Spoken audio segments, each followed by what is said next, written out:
الحمد لله نحمده ونستعينه ونستغفره ونعوذ بالله من شرور أنفسنا ومن سيئات أعمالنا من يهدي الله فلا مضل له وما يضلل فلا هادي له نشهد أن لا إله إلا الله ونشهد أن سيدنا محمدا عبده ورسوله اللهم صل وسلم على سيدنا محمد وعلى آله وأصحابه أجمعين أما بعد فيا عباد الله اتقوا الله وأطيعوا إن الله مع الذين اتقوا الذين هم محسنون قال الله تعالى في كتابه الكريم أعوذ بالله من الشيطان الرجيم بسم الله الرحمن الرحيم قل هو الله أحد الله الصمد لم يلد ولم يولد ولم يكن له كفوا أحد. Барша мактау, даңлау Аллаһа Тәгаләгә. Без аңа шөкранә кылабыз, аннан ярдәм сорыйбыз, аның ярлыгын үтенәбез. Үзебезнең начарлыгыбыздан, бозык гамәлләребездән Аллаһа Тәгаләдә сыйыну излибез. Аллаһа Тәгалә туры юлга күндерсә дә аларны адаштырмас. Адаштырганнарны исә берсе дә туры юлга кертмәс. Аллаһдан башка гыйбадәткә лаеклы зат һич юк. Ул бер үзе, тиңдәшсез һәм Мухаммад саллаллаһу алейхи ва саллям аның кулы һәм илчесе. Мөхтәрәм җәмәгать, сезгә ассаламу алейкум ва рахматуллаһи ва баракатуху. Җумга мубарак булсын. Байлыкка, киң ризыкка омтылу адам балаларының табигый сыйфаты. Бу сыйфатны Аллаһ Тәгалә безнең күңелебезгә салган. Динебез дә кешенең бу табигый сыйфатына каршы килми, хәтта кирәсенчә ризыкка омтылырга, хәлал юллар белән кәсеп итәргә, башкаларга мухтаҗ булмаска өнди. Аллаһ Тәгалә Коръән-и Кәримендә булай дип әйтә: Бисмиллаһир-рахманир-рахим.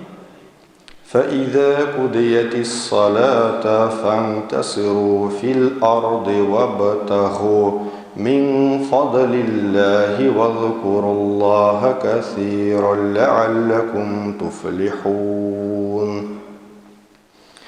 Намаз беткәч, җирдә таралыгыз.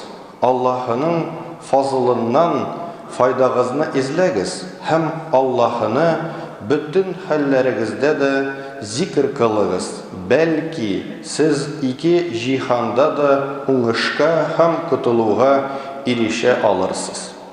Һәм Әл-Мулк сүрәсендә Аллаһ Тәгалә хәлал ризыкларга омтылырга өндәп булай дип әйтә. Бисмиллаһир-рахманир-рахим. هو الذي جعل لكم الأرض ذلولا فامشوا في مناكبها وكلوا من رزقه وإليه النشور. Ул җирне сезгә буйсындырды. Аның җилкәсендә йөрегез һәм аның ризыгыннан ашагыз. Терелүегез һәм кайтуыгыз аңа гына бит. Мына шул вакыт сездән бу нигъмәтләр өчен шөкердә булмавыгыз соралачак. Һәм Пәйгамбәрбез саллаллаһу алейхи ва саллям үзенең бер хадисендә байлык турында мондый сүзләр әйткән. Хәерле кешенең кулындагы хәерле байлык никадәр күркәм. Иң күп байлыкка ия булган сахабаларның берсе Абдуррахман бин Ауф радиллаһу анһу болай дип әйтә торган булган. Мал мүлкәт ни күркәм әйбер. Аның аркылы мин үз намусымны саклыйм һәм Раббыма якынаям. Карагыз.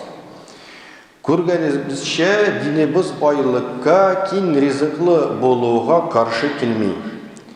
Хәлал юл белән ризык, байлык табу һәм аны дөрес итеп куллану Аллаһ Тәгалә каршында мактаулы гамәл. Алай гына да түгел. Динебез безгә Аллаһ Тәгаләдән килә торган ризыкны арттыра торган, булган малга бәрәкәт бирә торган сәбәпләрне өйрәтә.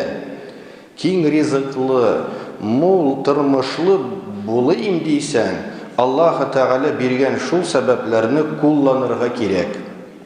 Аларның кайберләрен искә алып китик. Малның бәрәкәтле булуының бер сәбәбе ризыгынны бары тик хәләл юл белән генә табу. Гамра бин Әл-Харис радиллаһу анху Пәйгамбәрбез саллаллаһу алейхи ва салламның шушы сүзләрен китергән. Бу дөнья татлы һәм сусыл, һәм кем бу дөньядан хәләлне кәсәп итеп алса, аңа шул алганда бәрәкәт булыр. Ләкин күпме кешеләр хәләлнең шигеннән чыгып, кыямәт көнендә җәһәннәм утына дучар булырлар. Һәм Абу Умама радиллаһу анһу риваят иткән хадистә Пәйгамбәрбез саллаллаһу алейхи ва саллям булай дип әйткән: "Дөреслектә Җибрил фирештә минем күңелемә шулай дип вахи салды. Әҗәл вакыты килеп җитмичә һәм үзенә тиешле ризыкны алып бетермичә бер кеше дә үлмәс. Шулай булгач, Аллаһыдан куркыгыз һәм хәерле, хәләл юллар белән генә ризыкка омтылыгыз. Һәм дә ризыгым соңга кала дип харам юллар аркылы юл ризыкны аларга тырышмагыз. Чөнки Аллаһыдан булган әйберне аңа буйсынып кына алып була", мөхтәрәм җәмәгать. Тагын бер сәбәп таквалык, ягъни Аллаһ Тәгаләнең җәзасыннан куркып, кушканнарын үтәп, тыйганнарыннан тыелып яшәргә тырышу. Бу дөньяны гына кайгыртмыйча, ахират тормышына омтылу, ахират өчен тырышу шулай ук ризыкны киңәйтә, малны арттыра. Малны арттыра торган сәбәпләрдән Аллаһ Тәгаләгә гыйбадәт кылу, намаз уку. Пәйгамбәрбез саллаллаһу алейхи ва саллям кудси хадистә Аллаһ Тәгаләнең сүзләрен китерә: "Эй адам баласы, миңа гыйбадәт кылыр өчен вакыт тап. Мин синең күңеленә байлык салырмын һәм сине мохтаҗлыктан арындырырмын. Әгәр дә алай эшләмәсәң, синең күңелне борчу белән тутырырмын һәм мохтаҗлыктан арындырырмын." Мөхтәрәм җәмәгать, Аллаһ ризалыгы өчен бирелгән садака да байлыкка китерә торган сәбәп. Аллаһ Тәгалә юмарт һәм ул юмартлыкны ярата. Башкаларга карата юмарт булучыга Аллаһ да юмартлык кыла. Пәйгамбәрбез саллаллаһу алейхи ва саллям бер хадисендә булай дип әйткән: "Аллаһ субханаһу ва тааля әйтә: Эй адам баласы, садака бир, мин дә сиңа бирермен." Малны арттыра торган сәбәпләрдән күп итеп истигъфар кылу, ягъни Аллаһ Тәгаләдән гунахларыбызны кичерүен сорау. Шулай ук туганнар белән араны ныгыту, туганлык җипләрен саклау да киң ризыклы ителә. Пәйгамбәрбез саллаллаһу алейхи ва саллям булай дип әйткән: "Туганнарыгыз белән араны саклар өчен үз нәсел шәҗәрәләрегезне өйрәнегез. Чөнки туганлык җипләрен саклау туганлар арасына мөхәббәт сала, байлыкны арттыра һәм гомерне озынайта." Пәйгамбәрбез саллаллаһу алейхи ва саллям шул байлыкка, мал-мүлкәткә омтылучы кеше кулланырга тиешле тагын бер сәбәп ул дуга кылып әйтелгән. Аллаһыдан ризыкны арттыруны сорау. Ул әйтте: "Кем бер мохтаҗлыгыннан арыныр өчен кешеләргә мөрәҗәгать итсә, кешеләр аны ул мохтаҗлыктан арындырмаслар. Кем мохтаҗлыгы белән Аллаһка мөрәҗәгать итсә, Аллаһ Тәгалә иртәме, суңмы һич шиксез аңа ризыгын җибәрер." Һәм Пәйгамбәрбез саллаллаһу алейхи ва саллям һәр даим кылган иртәнге дугаларыннан шушы дуга да бар: "Я Аллаһым, синнән файдалы гыйлем, хәерле ризык һәм кабул була торган гамәлләр сорыймын." Мөхтәрәм җәмәгать, без ризыкны арттырырга ярдәм иткән сәбәпләрен кайберләрен санап уздык. Әгәр дә шушы сәбәпләрне куллансак, һичшиксез Аллаһ Тәгалә нәтиҗәсез калдырмаячак. Әгәр Аллаһдан башка да ризыклы була алабыз дип уйласа, киресенчә хәсрәткә төшүебез бар. Аллаһ. Мөхтәрәм җәмәгать, уважаемые мусульмане,